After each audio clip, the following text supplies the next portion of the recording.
situation. It's like a war zone, and you have to logistically treat it like a war zone. You have to have your front lines, you have to have your support, and you have to have people who are constantly in there doing something. You know, I was also fire commissioner before I was police commissioner, and you know, it's no longer an issue, unfortunately, but a high-rise fire like that is almost impossible to fight. At this point, would you say that every police officer, and there are what, 40,000? There are 41,000 police officers in the city have been called in?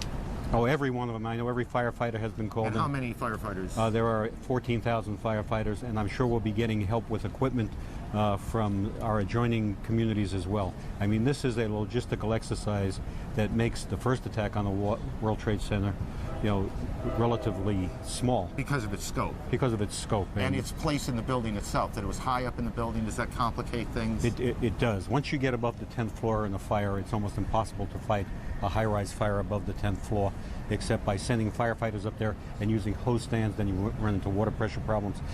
I was just thinking about this not long after the World Trade Center bombing.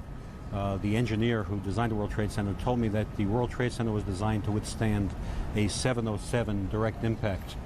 Well, obviously, that wasn't the case. It seems not.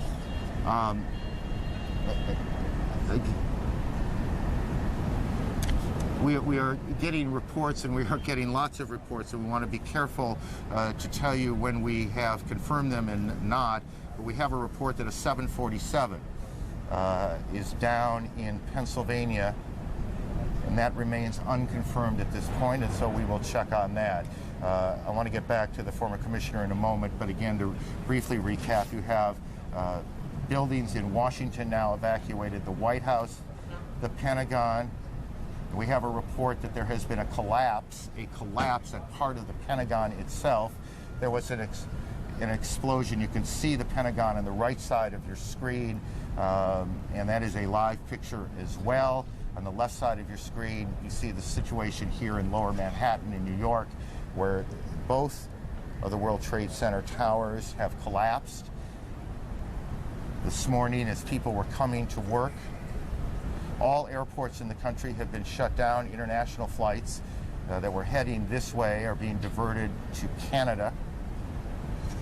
The White House has been evacuated. The president was in Florida this morning, and he spoke briefly and said, in truth, the kinds of things, and about the only kinds of things you can say in moments like this, that the government will do everything it can to hunt down whoever is responsible. This is obviously an extraordinary crisis for the president, and the first crisis, major crisis like it, that he has had to face, compared to the plane that was the force down in China.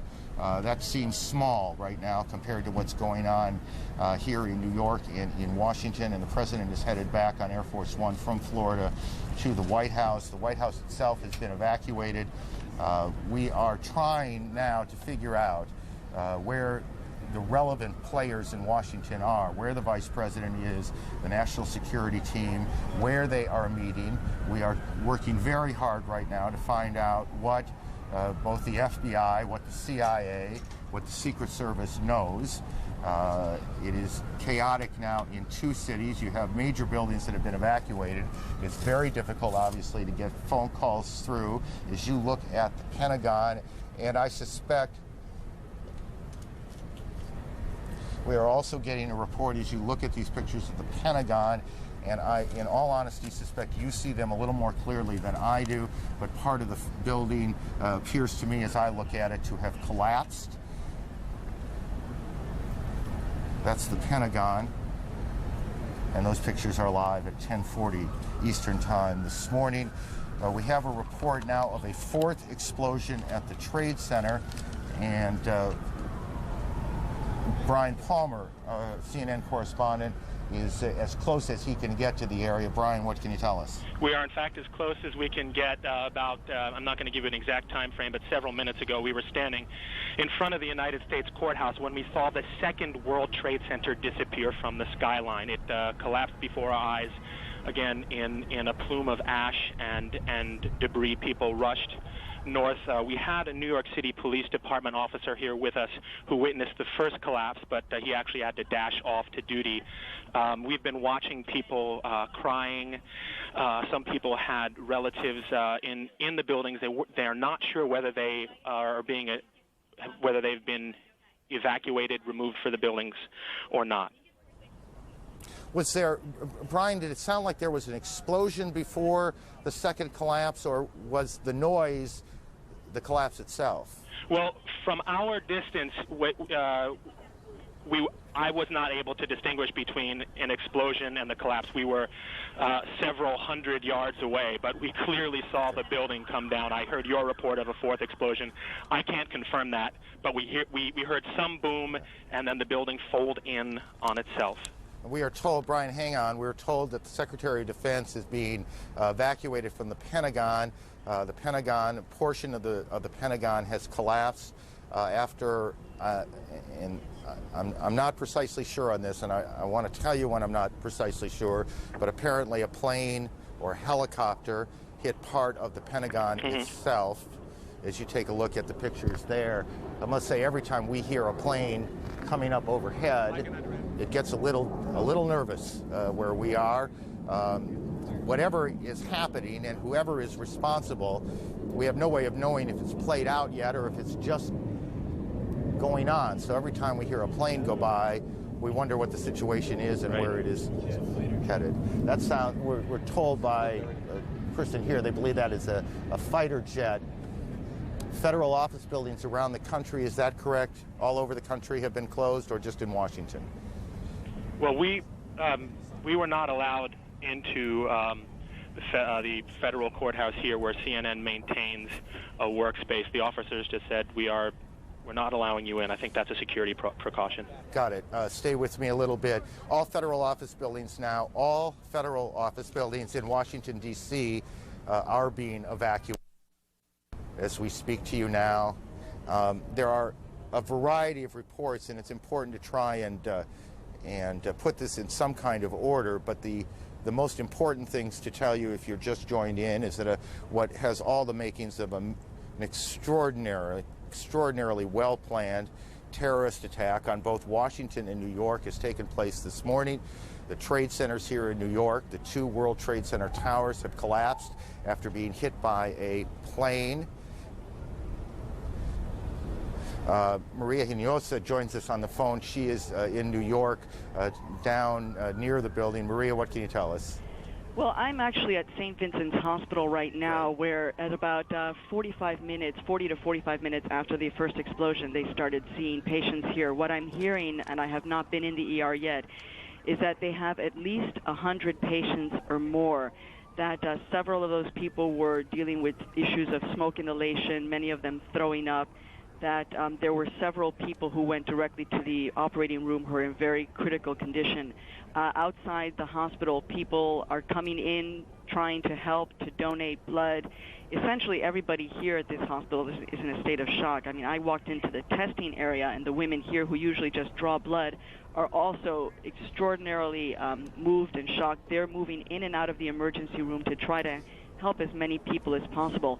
Now, outside a block, about a block away from here, where you really had a bird's eye view of the two twin towers, which are the landmarks of New York City, the people stopped, the entire traffic has stopped. People have poured out of buildings and were watching, in fact, as one of the towers collapsed. And then you're really seeing a lot of people trying to move north, away from any place downtown near the World Trade Center area. People are just walking. The subways are stopped entirely all around the area of the World Trade Center. You can't get below 14th Street. And there just feels to be like a massive exodus of people walking north to get away from the area as far away as they possibly can.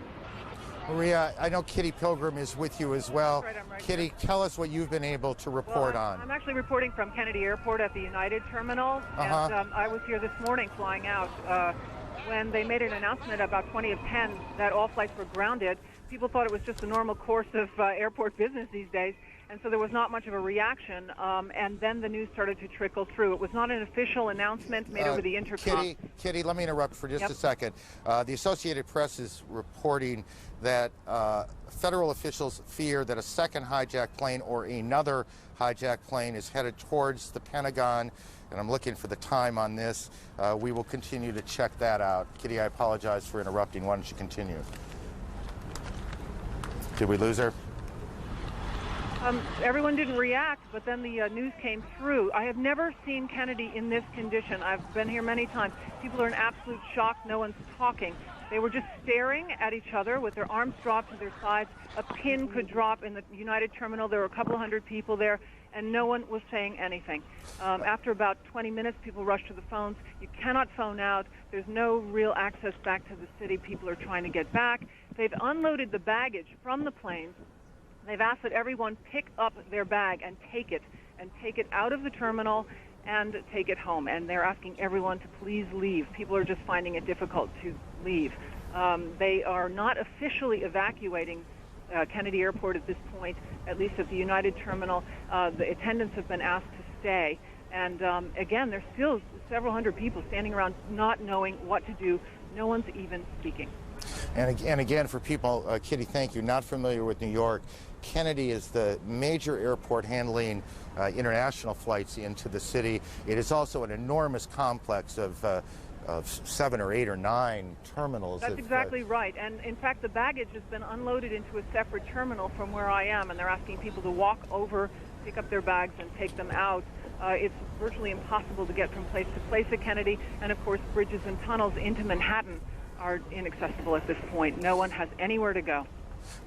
Kitty, thank you, and we'll get back to you. Chris Plant at the Pentagon has more. He joins us on the phone. Chris, what can you tell us? Hi, this is Chris Plant at the Pentagon. Go ahead. Can you hear me? Yes, Chris, we hear you. Go ahead. All right. The area to the west of the Pentagon has been evacuated further back by law enforcement and military officials as they anticipate a second aircraft arriving at the Pentagon. It's been deemed to be threatening enough where I saw at least one F-16 fighter jet in the air over the Pentagon headed to the west where the plane was reportedly coming in from. Again, they're saying here that a second aircraft is expected to arrive at the Pentagon sometime soon. They take it seriously enough that they have scrambled at least one fighter jet that I saw, probably either from the D.C. Air National Guard or the Maryland Air National Guard, both of which fly F-16s.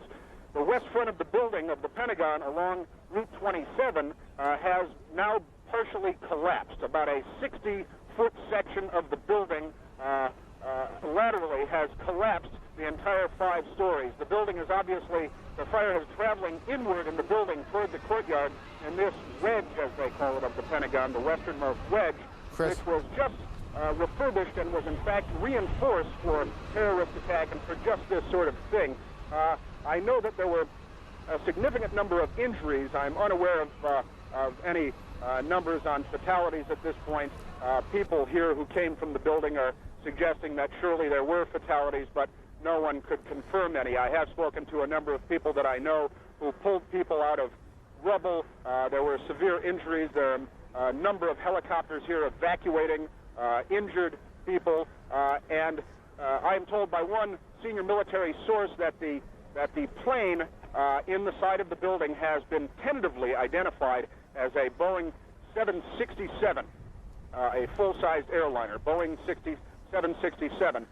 But that at this point they're waiting for the arrival of a possible second plane, which has been deemed to be a threat, and as I said, fighter jets have been scrambled to address that matter. Chris, stay with us. That's extraordinary bit of information coming out of